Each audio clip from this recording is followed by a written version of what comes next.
श्रीमहालक्ष्म्यै नमः।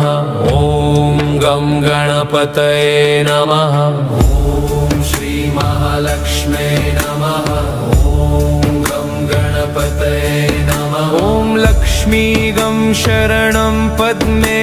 ॐ सिद्धिविनायक रक्ष रक्ष। ॐ धनलक्ष्मी देवी शक्ति। ॐ गणेश कृपा प्रदायक। ॐ शुभ लाभ नमः। ॐ मंगलम शक्तिदेव। ॐ आनंद ज्योति लक्ष्मी। ॐ विघ्ननाशक गणेश। ॐ हृदय पूर्ण शांति। ॐ लक्ष्मी गणेशाय नमः।